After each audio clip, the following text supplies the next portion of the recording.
Boim adalah seorang drummer terkenal di Indonesia yang tergabung dalam band Gangsta Rasta.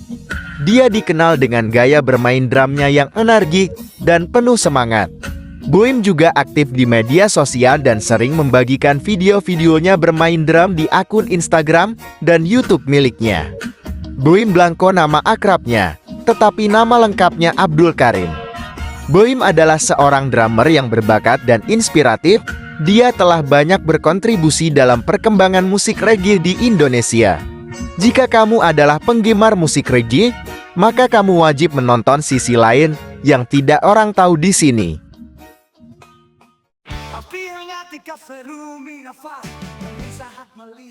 Gue mikir, gue masih kecil bisa ngaji lancar, kok udah segini, udah seumuran gini gue sekarang kok jadi ngeja. Allah Firli, padahal masih SD itu lancar bang. Berarti salah satunya mungkin karena ketutup sama dosa-dosa bang. Bahkan dulu gue pernah berpikir secara pemikiran manusiawinya bang, kayaknya gue tobat nasuh aja kayak nggak bakal diampunin bang, udah terlalu banyak bang dosa gue ngerasa gitu dulu. Ternyata nggak gitu. Allah maha cinta gitu sih. Allah maha pengampun. Kasih sayang Allah lebih besar daripada murkanya. Itu harus kita sadari. Salah satunya gitu. Kok dulu habis sholat nih, kan kita sering zikir ya. Dulu kan gue zikirnya tipis-tipis bang.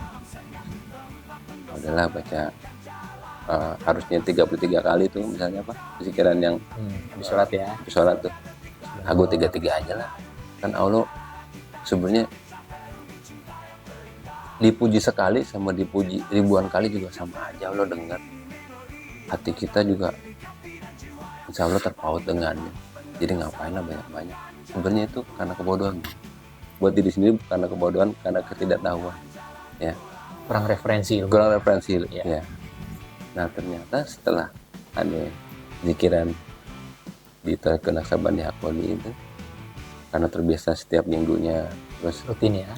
Rutin terus diundang di salah satu di rumah jemaah keliling keliling gitu. Jadi nagih bang. Punya pemahaman baru ya. Iya. Jalan Pulang Podcast, bahwa cinta yang disampaikan ada Arum dan Ero di Cafe Rumi.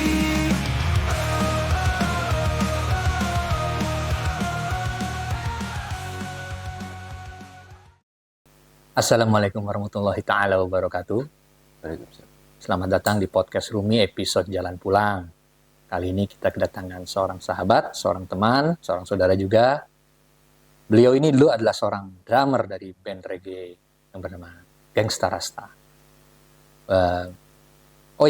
Podcast Jalan Pulang ini adalah podcast yang akan mengulas kehidupan musisi yang sudah kembali ke jalan yang terang melalui jalan tasawuf. Oke, gak usah nunggu lama-lama lagi. Kita sambut saja Bang Boim Blanco. Assalamualaikum Bang Boim. Waalaikumsalam. Nah, gimana kabarnya? Alhamdulillah sehat Bang Alung. Keren banget nih hari ini nih, kayaknya nih gayanya nih. Ya nggak tahu masih kelihatan keren seperti dulu apa enggak? Kan udah nambah, ya kan? Oh iya. Keren banget sih hari ini nih ya. Biasa aja. Bang Boim ini sekarang sibuk apa sih? Sebenarnya kesibukan masih kayak dulu, cuman bedanya kalau dulu fokus di satu band, di Gangsta Rasta. Kalau sekarang main kemana aja gitu. Kita nggak jablay aja main di mana-mana gitu. Ya main sama siapa aja yang ya eventnya juga macam-macam. Ada sunatan, ada wedding, ada main reguler di kafe, main di kedai kopi gitu lah. Dulu waktu join sama band Gangsta Rasta itu tahun berapa awal mulai gabung tuh? 2000 Gangsta Rasta itu terbentuk 2001. Ane gabung sekitar di awal 2002. 2002. Berarti udah drummer awal ya? Iya. Berarti sebenarnya sebelumnya ada drummer, cuman jaraknya cuman berapa bulan doang. Tapi yang solid, hitungan solid dari awal ya gue lah. Sampai tahun sampai tahun 2018-an. Oh, cukup lama juga berarti. Pokoknya sempat 17 tahun lah di Gangsta Rasta. Lama juga ya. Jadi band Gangsta Rasta ini roots-nya reggae ya berarti ya? Reggae. Apa ada mix sama genre lain? Reggae ala gangsta lah. Reggae ala gimana tuh? Coba jelasin deh. Maksudnya- Baru denger nih soal ini. Reggae-nya Gangsta Rasta gitu. Jadi setiap band reggae itu sebenarnya pasti memainkan Jamaican music. Jamaican. Jamaican music itu diantaranya ada ska, dancehall, ada rocksteady, ska gitu. Tutan Dan masuk. reggae termasuk Tutan masuk ya. Dub masuk ya. Masuk. Masuk ya. Oh, iya. Nah, selama bergabung sama Gangsta Rasta, Bang Boim udah nelurin berapa album nih? Gangsta Rastanya. Mm-mm. Gangsta Rasta sempat rilis 2 album. Terus dan beberapa single, beberapa single lagu. Single. Nah, kalau aneh pribadi sih di lagu karangan Aneh itu ada 2 lah yang benar-benar murni karangan Aneh pribadi ya. Yang lainnya ada yang bareng-bareng gitu. Yang 2 lagi ini salah satunya I'm Sorry Baby di album pertama. Terus yang di album kedua Realita. Realita. Nah, lagu Realita ini sebenarnya benang merahnya menceritakan tentang penghayatan tentang hidup lah, dengan penghayatan tentang hidup lah. Hidup lah ya. Kehidupan lah ya. Ya, penghayatan hidup yang kini ku kembali untuk nikmati apa yang Tuhan beri, tetap kita syukuri. Yang telah berlalu janganlah kau sesali, karena masa depan selalu menanti. Artinya titik terang itu saya apa ya?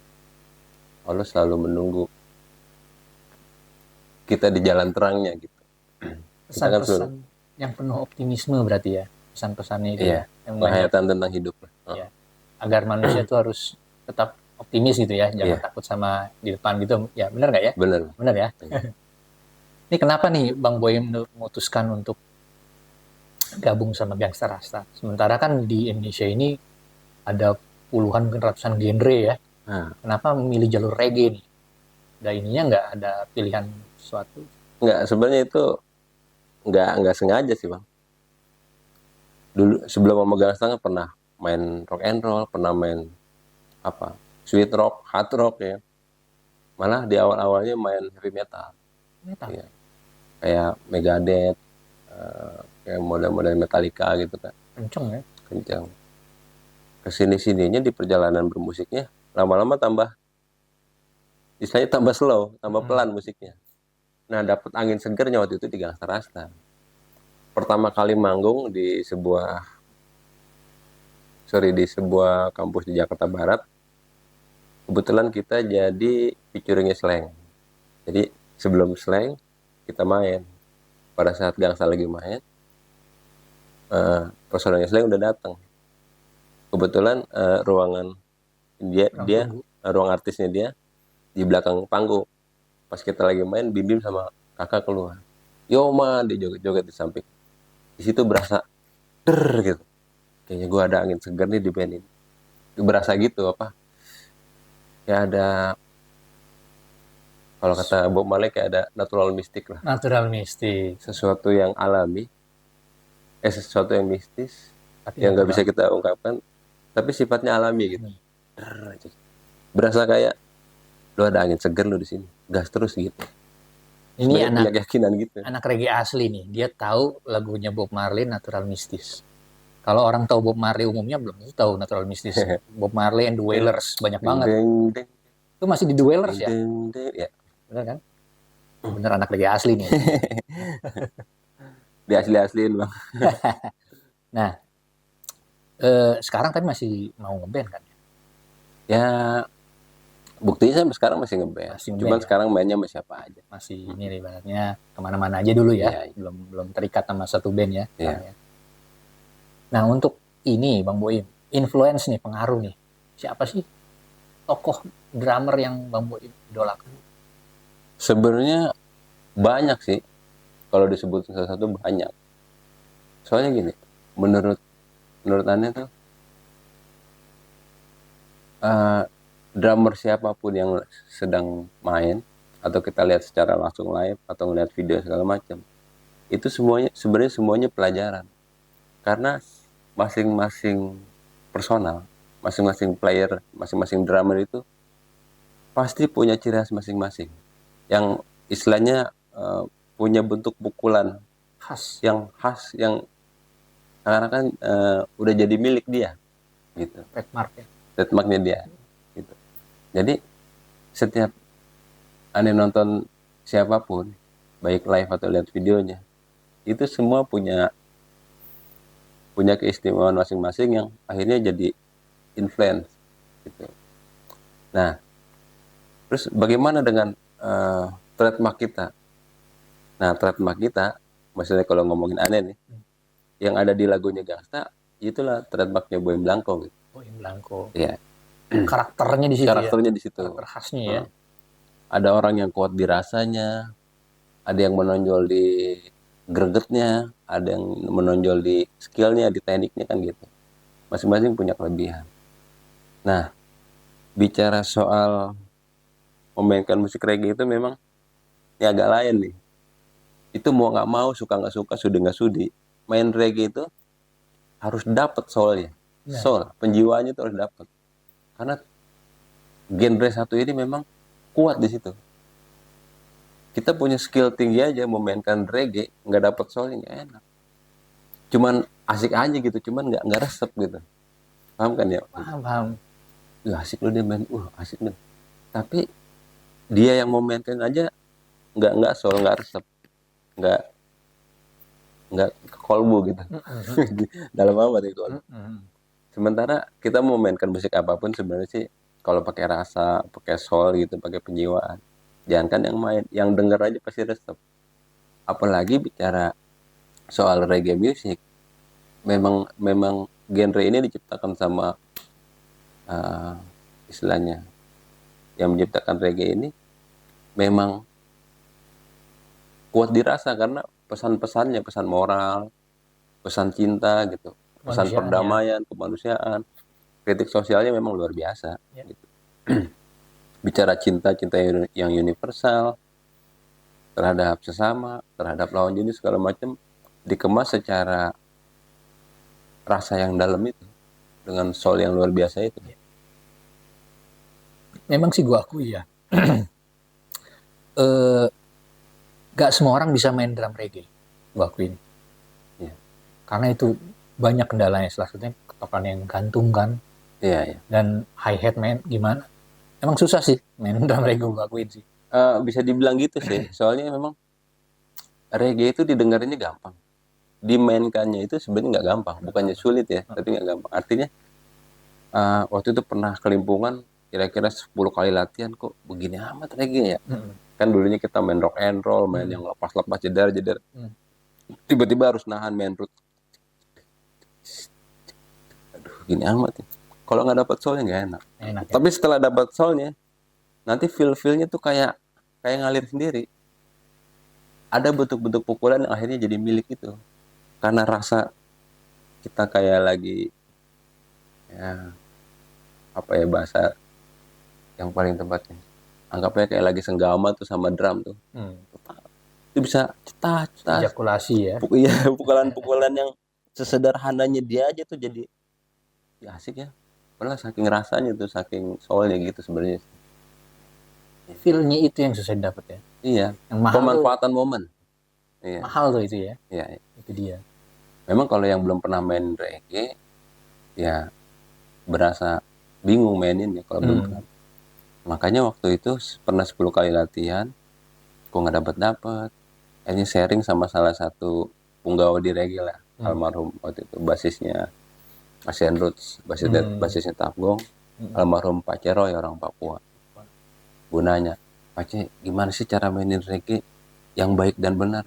Udahlah, lu jangan main yang rapi-rapi, jangan yang benar, yang lu anggap benar, yang baik, yang bagus nggak usah. Lu mainkan aja dengan cara lu bermain, nggak usah dihalus-halusin, udah main kasar juga nggak apa-apa. Apa adanya. Iya, tapi untuk mendapatkan rasanya, kalau bisa dari lu bangun tidur, sampai lu mau tidur. Itu lagu reggae lu setel tuh harian.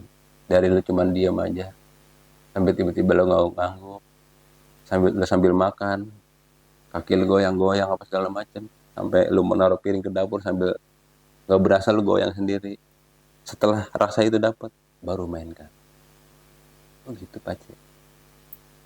Let's do it katanya. Apa? Let's gini dan katanya.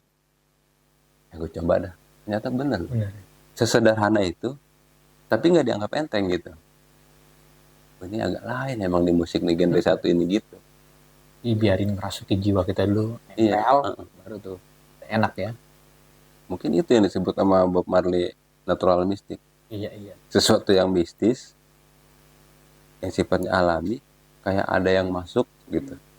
Ngerti lah. Iya. Kira-kira begitu. Nah, sekarang kan Bang Boim ini ini ya rajin ke majelis. Ya alhamdulillah. Alhamdulillah ya sekarang ya. Udah berada di koridor yang terang lah, alhamdulillah ya. Alhamdulillah. Udah bertemu dengan mursyid sejati, guru sejati ya kan sekarang kan. Nah, itu gimana ya ceritanya tuh Bang Boim kan dengan masa lalu yang penuh ngeband, tiba-tiba kok pengen berada di jalur tasawuf nih. Gimana ceritanya nih? Wah, kalau gue rasa itu Allah yang tuntun, Bang. Allah yang nuntun kita. Gimana ceritanya, sababia dan wasilahnya lewat siapa, itu udah campur tangan Allah. Kita dituntun. Artinya Allah membuktikan cintanya, kasih sayangnya sama hamba yang pendosa ini, Bang. Jadi pengen nangis gue. Santai. Aduh. Ya, kalau inget dulu Bang, boleh Bang flashback dikit ya. Boleh dong. Santai. Ternyata gue salah satu hambanya yang paling nggak tahu terima kasih ya, nggak ada bersyukurnya. Artinya apa-apa yang gue lewatin, permasalahan ini beres, itu beres, ini beres. Apa yang kita khawatirkan kemarin terlewat begitu aja. Padahal itu semua karena apa sih Bang? Karena kasihnya Allah, karena Allah yang Maha Pengasih, karena rahmat, karena kasih sayang, karena cintanya. Nah, gue yang dulu ngerasa pemerasaan Bang. Alhamdulillahnya tetap gue sebut, alhamdulillah gue udah bisa sampai sini. Tapi dengan ego, dengan kebanggaan. Padahal tanpa izinnya, tanpa rahmatnya juga, aduh, gimana ya? Gue bahkan sempat, jangankan sholat bentang-bentang Bang, nggak sholat sama sekali bertahun-tahun pernah. Sholat Jumat aja nggak pernah, coba bayangin. Tapi Allah tetap mencurahkan rahmatnya, tetap ngasih rezeki, tetap nyelamatin nolong gue di saat gue dalam keadaan bahaya, dalam keadaan jungkir balik, dalam keadaan nggak bisa apa-apa gitu. Jadi yang selama ini gue lewatin, kebanyakan kita, ini gue ngomong buat diri gue sendiri ya, kebanyakan kita pada saat lagi susah, lagi sedih, lagi kecewa, lagi takut, sama lagi sakit, baru ingat dia. Tapi ternyata masih bagus, dalam kondisi kayak gitu masih ingat juga gitu. Yang parah kan nggak ingat sama sekali, dalam keadaan senang, sedih, sakit, sehat, nggak ingat sama sekali. Wah itu mah benar-benar istidrot ya istilahnya Bang ya. Kan banyak orang yang mengistilahkan istidrot itu, dia berada dalam puncak kejayaannya, dengan kekayaan, dengan berlimpah harta segala macam, dia nggak ingat Tuhan. Kalau menurut gue istidrot itu nggak sebatas itu. Dalam keadaan susah aja lo nggak ingat Allah gitu. Dalam keadaan benar-benar lagi di bawah, lagi di paling bawah aja, benar-benar nggak ingat Allah. Itu sama-sama istidrot menurut gue. Mungkin kalau ada yang salah boleh direvisi Bang. Gitu. Ini kita bebaskan pemikiran. Jadi semua atas izin Allah Bang. Punten hampura. Apa ini mah? Bahkan debu yang bergeser aja setiap saat atas izin Allah. Jadi gue bisa ada di jalan ini sekarang eh, ada istilah kalau di tasawuf tuh diperjalankan bang ya. Jangan. Iya. Karena kata mursyid, kata guru-guru kita, kata saudara-saudara kita di tasawuf, memang kita sudah terpanggil, sudah diperjalankan gitu sampai kita ada di sini. Pokoknya ya, terima kasih ya Allah, terima kasih ya Rasulullah, terima kasih ya Maulana, Maulana Syekh Najib, Maulana Syekh Isam. Terima kasih pokoknya saya dibawa ke sini gitu. Karena dengan kasih sayangnya Allah, dengan cintanya Allah, ternyata mungkin Allah nggak pengen gue berada di akhir yang gelap bang gitu. Nggak ada rasa syukur yang lebih dari itu bang. Artinya bisa dikembaliin ke jalan pulang aja, masya Allah. Ini sebenarnya bang, hidayah tuh kita yang cari apa Allah yang kasih sih bang? Itu bisa dijawab pakai hati masing-masing. Pakai hati masing-masing bang ya. Bisa. Tapi tetaplah kita harus bersyukur kita udah bisa sampai di jalan ini ya. Iya. Yang terang, lebih terang dari Alhamdulillah. lighting studio ini bahkan. Nih, Bang Boim itu mengenal majelis zikir Rumi Kafi ini dari mana? Bisa menemukan majelis zikir ini dari mana? Sebenarnya gue pernah kenal Tareko ini lebih dari 10 tahun yang lalu di suatu tempat di Jauh di Depok. Nah, mungkin karena waktu itu gue sibuk bang, jadwalnya padat jadi jarang banget ke sana. Walaupun rasa kangen ada sama teman-teman saudara, sama siapa, sama Yai, sama Ustadz yang di sana gitu. Cuman karena kesibukan, ya jangankan ingat ke hal yang kayak gitu, sama diri sendiri aja sering lupa diri bang gitu, di saat itu. Ya mungkin itu yang disebut dengan star syndrome atau lebih umumnya istidrot lah gitu ya. Jadi ngakuin itulah. Artinya sampai akhirnya ya udah pleng gitu lepas. Nah suatu ketika aneh kenal sama Bang Iman, Bang Jalu di Ketapel, di komunitas Ketapel. Ngobrol-ngobrol cerita-cerita ternyata dia orang Tareko Naksabandi. Poni ngobrol-ngobrol. Kok yang keluar dari mulutnya ini kayak apa ya namanya? Kayak nagih, Bang. Kayak Sako, pengen ketemu dia terus, pengen nanya terus gitu.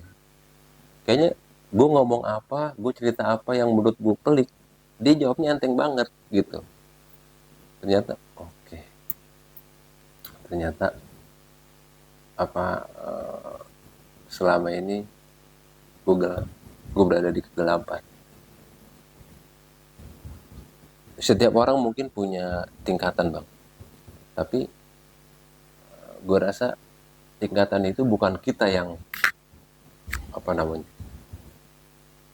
istilahnya bang, bukan kita yang dudukin, tapi mungkin itu apa sih istilahnya bang, mungkin itu tingkatan yang level makom yang Allah beri karena kedekatan dan keilmuan bang ya. Gitu. Nah, gue mikir gue masih kecil bisa ngaji lancar, kok udah segini, udah seumuran gini gue sekarang kok jadi ngeja Allah humma firli, padahal masih SD itu lancar bang. Berarti salah satunya mungkin karena ketutup sama dosa-dosa bang. Bahkan dulu gue pernah berpikir secara pemikiran manusiawinya bang, kayaknya gue tobat nasuhnya kayak nggak bakal diampunin bang, udah terlalu banyak bang dosa gue ngerasa gitu dulu. Ternyata nggak gitu. Allah maha cinta gitu. Allah maha pengampun gitu. Kasih sayang Allah lebih besar daripada murkanya. Itu dia. Itu yang harus kita sadari.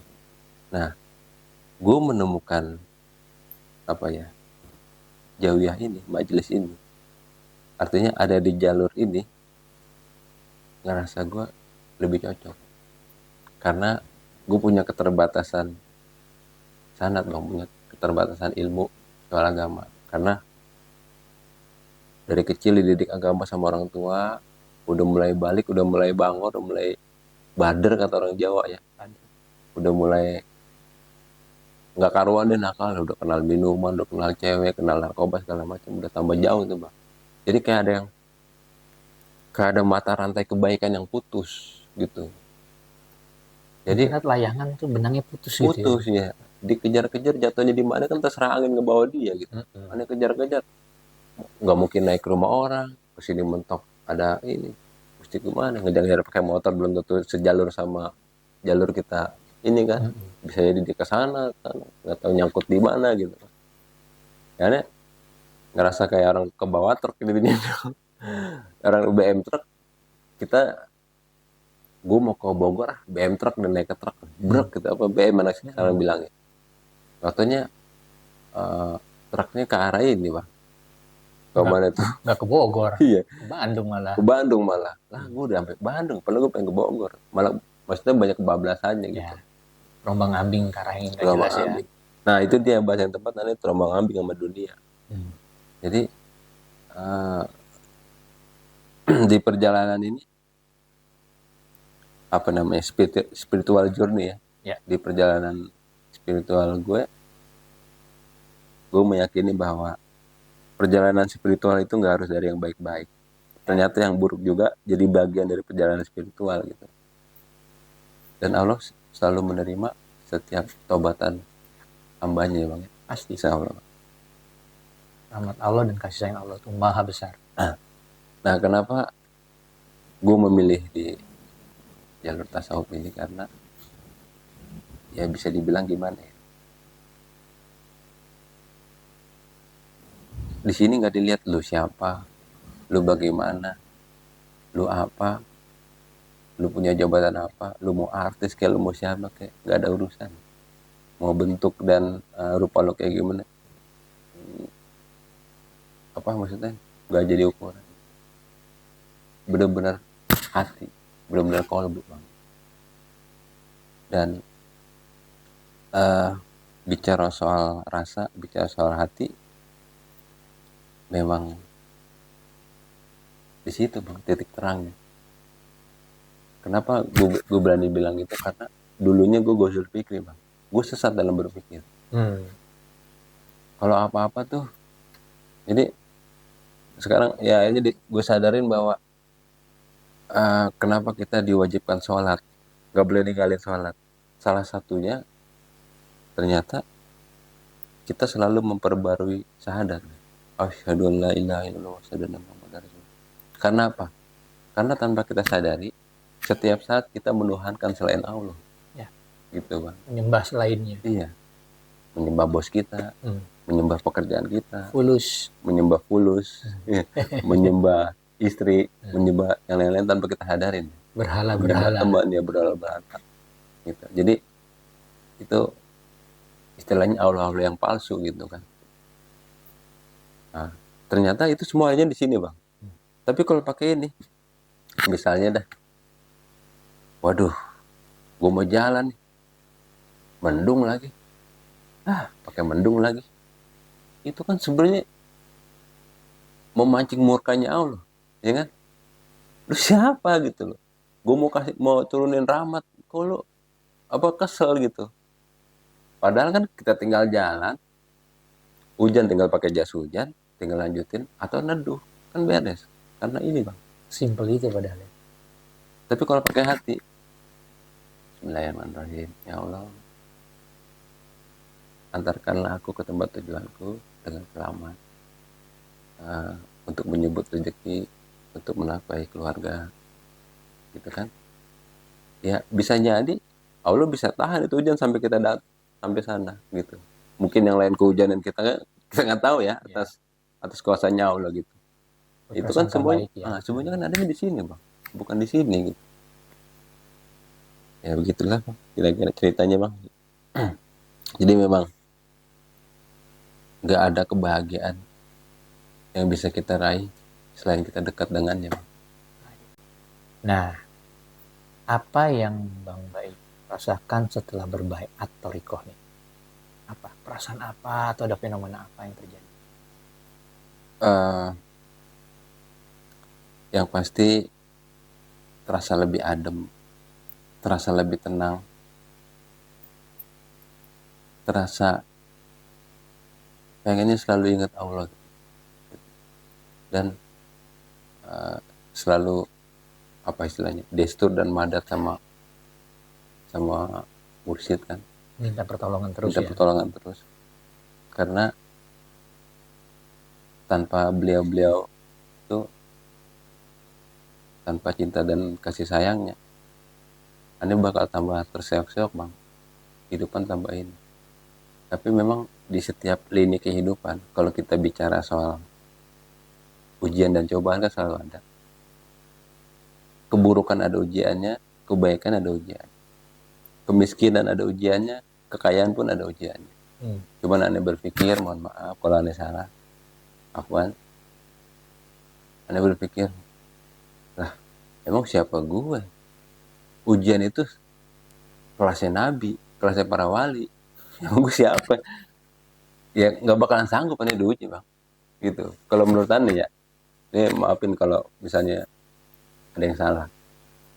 Anda mikir, gue cuma disuruh introspeksi diri, ngakuin kesalahan, bertobat, tidak mengulanginya, meninggalkan segala larangannya, terus apa? Menjalankan segala perintahnya. Udah itu aja. Kalau bicara soal ujian, mungkin gue nggak bakal sanggup bang diuji sama Allah. Itu kelasnya para nabi, para wali lah. Aku nggak sanggup diuji. Gue cuma disuruh itu introspeksi diri. Maafin kalau saya ada salah. Semua orang pasti udahnya salah, tenang aja. Ya, Ane pernah dengar, pernah ikut salah satu pengajian kitab kuning waktu itu. Salah satu kiai pernah bilang, kita itu jangan apa-apa mengklaim kekayaan, mengklaim kepintaran dan lain-lainnya. Wong bodoh aja, kebodohan aja kita nggak punya, itu kiai itu setuju. rasa bodoh aja kita bukan punya kita. Setuju. Berani-beraninya manusia klaim, gue pintar, gue bisa ini, gue udah S3 nih, profesor ini, gue ngerti, gue udah baca ribuan kitab atau buku. Kebodohan aja kita nggak punya, kepintaran. Itu salah satu pengajian kitab kuning yang menurut Ane itu berbekas lah, dan menyadarkan kita pastinya. Menjadi trigger eling kita tuh lagi gitu. Kita selalu eling gitu tentang keberadaan kita. Nah, setelah Bang Boim berada di Toriko, menjalankan zikir-zikirnya, itu reaksi keluarga gimana nih? Reaksi keluarga besar kan pasti tahu ya sekarang ya. Udah bergabung di Toriko Naqsyabandi ya. Gimana tuh? Alhamdulillah semuanya bersuka cita bang. Enggak ya. Ya istri, anak-anak, orang tua, abang, adik gitu, mertua gitu kan, saudara-saudara ipar segala macam tahu dan mereka support. Bahkan beberapa dari beliau-beliau, dari mereka termasuk teman-teman, ada yang nanya, saking pengen taunya, cuman mohon maaf kayak mungkin dia punya ilmuwan lebih tinggi dari gue, maksudnya dia lebih mumpuni lah, jago baca Quran segala macam, sampai dia punya predikat dipanggil ustadz misalnya. Tahu ada sekarang di Toriko Naqsyabandi Akoni yang mereka tahu, wah itu belajar tasawuf berarti lo gitu. Ada yang nanyanya kayak ngetes, ada yang nanyanya benar-benar pure. Ya, Anda tanggapin dengan cinta aja lah. Misalnya kayak gini, bro, apa yang lo dapat dari tasawuf? Anda jawab cinta. Bagaimana implementasi hablum minan nas? Kasih contoh salah satunya. Oke. Dalam tasawuf, jangankan berburuk sangka, berbaik sangka aja nggak boleh. Jadi kita harus ngelos saja sama orang. Karena begini bro, dengan kita ngelos berarti kita nggak ada pretensi sama orang, nggak ada kecewa, nggak ada ketersinggungan, nggak ada baper dan segala macam. Nggak ada sangkaan juga ya. Iya. Dahsyat juga ya. pengajian lu. Ya memang begitu pelajarannya, memang begitu keilmuannya kan gitu. Nah terus menurut lu gimana antara hubungan dengan manusia dengan hubungan dengan Allah gimana menurut lu yang lu tahu secara tasawuf? Bang ini kalau gue salah tolong di ralat ya. Gue cuma menjawab hablum minanas adalah multitester dari hablum minallah. Bukan anak kayak orang so pinter jadinya. Gue ngomong begitu sama temen gue. Tapi alhamdulillahnya mereka, oh ya benar juga. Terus temen yang ini nyelek temen yang lain. Sebenarnya ternyata dahsyat juga ya agamanya. Padahal gue kadang-kadang suka, ya mau bang, suka karena dengan apa ya, dengan kebodohan gue tadi gitu. Jangan kepinteran ya bang ya. Kebodohan aja kita nggak punya. Nah gue bicara dengan kebodohan gue sebenarnya itu. Tapi seakan-akan mereka terima gitu dengan hatinya terima. Wih benar juga yang bilang. Terus nanya ini nanya itu. Ya udah. Kalau memang mau tahu lebih lanjut, kapan-kapan kalau ada waktu ikut aja sama gue zikir. Terserah mau ikut, ayo. Kalau enggak juga nggak apa-apa. Daripada lu banyak nanya sama gue yang ngaco ntar, ya istilahnya kan ngeri bang kalau bicara soal ilmu kan. Kan ilmu itu ada tiga tingkatan setahuannya. Ada yang baru ya apa tingkatan pertama baru dapat ilmu sedikit, seakan-akan panas. Ana khairu minhu. Aku lebih baik, aku lebih pintar, aku lebih dari yang lain kan. Ngerasa lebih alim dari yang lain segala macam. Semua orang diceramahin gitu, ketemu teman yang baru sampai orang bete. Kasih dalil. Yang kedua, si orang itu udah agak hati-hati untuk bicara, untuk menjaga rasa terhadap perasaan orang lain apa segala macam. Yang ketiga di apa tingkatan yang paling tinggi menurut Anda ini adalah dia sudah merasa bukan apa-apa dan bukan siapa-siapa. Gitu. Lebur ya. Nah, Anda di sini masih tingkatan yang paling dasar yang awal. Takutnya nyerocos nggak karuan bang. Ntar orang malah. Soalnya mohon maaf nih, boleh nggak ngomongin hal yang satu ini? Boleh. Banyak temen yang khawatir gue bertasawuf, gue bertoriko. Ya hati lu ntar mengsong. Gue mikir, ntar mengsong. Emang apa yang salah dari belajar tasawuf? Apa yang salah dari bertoriko gitu?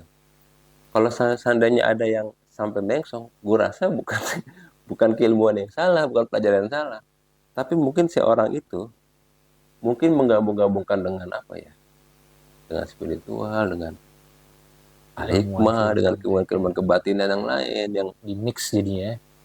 istilahnya dia salah masuk salah tempat. Dia berharap sakti, tapi dia masuk ke tempat yang disuwungkan, apa ya? Dinolkan gitu. Dinetralkan. Iya. Nah, ada teman-teman yang khawatir gitu, ditanya, ya gue jawab bang gitu. Cuman dia takut salah juga gitu. Makanya kalau ini kan kita lagi podcast nih bang. Kalau ada yang salah tolong dilempengin gitu. Wah, nggak ada yang salah. Gue kadang-kadang kalau udah ngoceh begini, Nggak ada yang salah. suka Santai aja. kemana-mana aja. Santai. Jadi setiap orang kan punya common sense ya, pemikiran yang berbeda-beda. Kita hargai itu. Karena setiap orang yang diperjalankan dalam toriko itu bagiannya beda-beda dapatnya. Bang Boyim dapatnya ini, saya dapatnya ini, Dodo dapatnya apa, beda-beda. Iya. Jadi ya bebas-bebas aja. Gitu. Nah, pihak keluarga udah oke ya, nggak ada masalah. Teman-teman juga udah mulai nerima kan. Kalau warga lingkungan Kalau apa udah tahu mereka apa belum? ada yang tahu, ada yang enggak, dan mereka nggak ada yang tahu. Aman ya. Begini bang, sorry tadi ada yang kelewat gue mau sampein. Apa tuh? Sorry. Oh gini, salah satunya gini. Kok dulu habis sholat nih, kan kita sering zikir ya. Dulu kan gue zikirnya tipis-tipis bang. Udahlah baca harusnya 33 kali tuh misalnya apa zikiran yang habis sholat ya. Habis sholat tuh. Aku 33 aja lah. Kan Allah sebenarnya dipuji sekali sama dipuji ribuan kali juga sama aja. Allah dengar. Hati kita juga insya Allah terpaut dengannya. Jadi ngapain lah banyak-banyak. Sebenarnya itu karena kebodohan. Buat diri sendiri karena kebodohan, karena ketidaktahuan. Ya. kurang referensi ilmu. kurang referensi Iya. ya. Nah ternyata setelah ada zikiran di Naksabandia Hakoni itu, karena terbiasa setiap minggunya, terus Rutin ya. rutin, terus diundang di salah satu di rumah jemaah, Keliling ya. siapa keliling gitu, jadi nagih bang. Punya pemahaman baru ya. Iya, alhamdulillah 100 lah. Lebih nih. Udah 100 aja. Kurang ah. Tapi lagi asik nih, dapat soalnya tambahin lah.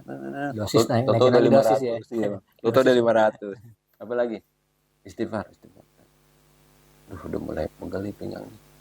Udah 200 aja. Nggak berasa sampai miring-miring. Dihitung itu mungkin kira-kira udah 500 lebih malah. Itu jadi terbiasa bang, tadinya males gitu. Ya asik. Sampai miring-miring berarti mengsong dalam hal yang baik ya. Iya, Miring-miring maksudnya mengsong tapi hal yang baik berarti. ngefly. Fly-nya beda sekarang. Mabok cinta. Ya, Iya, mabok cinta bang. beda ya. Iya. Kalau dulu kan mabok substansi ya. Sekarang mabok cinta nih. Itu yang susah mabok cinta. Iya. Waduh. Di akhir zaman ini orang mau mabok cinta susahnya setengah mati. Udah gitu gini bang. Aneh kalau lagi di kendaraan nih, yang tadinya suka kemana-mana pikiran, Toto diklasonin orang dari bawah, tinggiin waktu kita di tengah, nggak karuan gitu pikiran kemana. Sekarang aneh isi sama zikiran, sama sholawat. Biar nggak ngeblank ya. Iya. Masya Allahnya gini bang. Aneh dari sini mau ke suatu tempat, pemikiran apa namanya manusiawinya atau realitanya, gue berangkat jam 5 sore dari rumah mau kemana yang jaraknya misalnya setengah jam atau 1 jam. Wah, jam pulang kerja ini pasti lebih dari sejam nih. Wah, macetnya bikin bete nih, begini itu pikiran kita tuh. Tapi kalau Bismillahirrahmanirrahim, ya Allah, Ada. madatnya gimana, ambil sholawat, itu kayak Toto udah sampai. Nggak berasa ya. Nikmat. Mau macet kayak gimana selalu ada orang berantem. Wah. Bang, udah bang. Apa sih berantem? Udah sama-sama pengguna jalan, udah saling ini aja. Kita jadi kayak orang ini, Bang. Wise ya. Iya, gitu. Jadi kayak ada remnya gitu ya. Tiba-tiba ada orang motong kita gitu. Kalau dulu mah ini loncat, Bang. Langsung. Wah, Kebun binatang keluar. iya, dia emosi, kita buka helm, lu mau apa? Sekarang, pernah bang, ini kejadian berapa bulan ya? Yang lewat lah, beberapa bulan yang lalu. Lampu merah. Ini kan bawa motor custom tuh, Super Cup. Yang larinya nggak seberapa kan. Jalan santai, habis lampu merah, ini ada ranking sebelah sana nih. Pasannya jalan, dia mepet. Lu mau main sama gue? Mau jadi jagoan lu di jalanan? Gue bingung bang. Kenapa bang? Ayo kalau main. Ayo. Buktiin kalau lo jago di jalanan. Gue mikir. Oh ini lo ngadirin dia nih buat gue. Gitu. Ya udah bang, maafin bang. Jalannya bang. Ayo udah. Ayo kalau mau nyoba gue. Gak bang, udah maafin bang. Jalannya duluan, maafin bang ya. Di jalan. Artinya gue ngerasa terima kasih ya Allah. Gue dikasih kesabaran udah sampai segininya. Kalau bicara dulu bang, Jabanin. palanya minimal pecah bang pakai helm gue. Gitu maksudnya ya. Bukan bangga sama yang dulu enggak. Artinya Ini ini aja. kan termasuk salah satu gradasi yang harus kita syukurin bang ini. Ada progres ya dalam hidupnya. Iya. Menuju ke arah yang lebih baik. Ya. Alhamdulillah. Alhamdulillah ya. Nah, bagian zikir mana dari Bang Boim yang suka dari Thariqah Naqsyabandiyah? Apakah wirid khatam kewajagan, wirid harian, maulid atau apa? Yang paling Bang Zikir kewajagan. suka ya? Ya. Kenapa tuh suka sama zikir khatam kewajagan? Tahu. Gue terasa lebih tadi bang, terasa lebih adem, tenang. Terus kayak ngadepin apa-apa tuh kayak slow banget gitu. Padahal gue termasuk orang yang gedebak-gedebuk sebenarnya. Ada anxiety gitu ya? Anxiety. Cemas itu. Mm-mm. Ada ya? Gitu ya? Iya. Sekarang ya gabungan itu antara Zikir kewajagan dengan maulidnya. Maulid satu paket lah ya. Itu nganter lah gitu, nganter gue ke apa ya, ke pencerahan lah, ke cahaya yang sesungguhnya gitu, gue ngerasa itu lah. Iya. Nah, kedepannya nih, Bang Boim mau bikin apa nih? Mau ngapain? Mau dalam hal bertoriko juga mau bikin apa? Ada program atau bikin apa? Rencana-rencana planningnya? Kalau ke hal ke situnya kayaknya belum kepikiran sih bang. Artinya gue lebih mau menjalani apa yang diperjalankan ini, menikmati ini, dan gue butuh ini bang, gue butuh ini. Ya alhamdulillah sesibuk-sibuknya gue selalu gue luangin waktu buat zikir mingguan ini bang, gitu, minimal itulah. Karena dibilang dibilang sibuk juga, gue pun sebenarnya belaga sibuk sih. Nggak ada kesibukan apa-apa. Mungkin kalau ada orang yang ditanya, bro kapan ini bisa ini nggak? Ada, kalau gue ada waktu, kalau gue punya waktu lah. Emang waktu punya lo, waktu punya Allah kali. Iya. Iya. Iya. Ada yang mau disampaikan ke teman-teman di sana, terutama orang yang masih ragu sama bertoriko atau apa? Monggo. Ya buat saudara-saudara semua, brother and sister, buat kawan-kawan, teman-teman, sahabat, don't worry about toriko, don't worry about sufi atau tasawuf. Jangan khawatir kalau ini melencengkan Anda ya. Padahal kalau kita menjalani dengan hikmat, dengan cinta, dengan rasa yang sesungguhnya, berharap rahmat dari Allah, ini lebih dahsyat dari yang pernah gue lewatin sebelumnya. Karena ini adalah cahaya yang gue cari, gitu. Monggo kalau yang melihat podcast ini, yang nonton podcast ini, pengen ngobrol sama gue atau sama Bang Alum, mau ketemu di mana, silakan kita atur waktu ngobrol-ngobrol. Ngopi-ngopi. Ya? Jangan bilang nggak punya waktu ya, karena lu nggak punya waktu, yang punya waktu Allah. Kita nggak punya waktu, ya.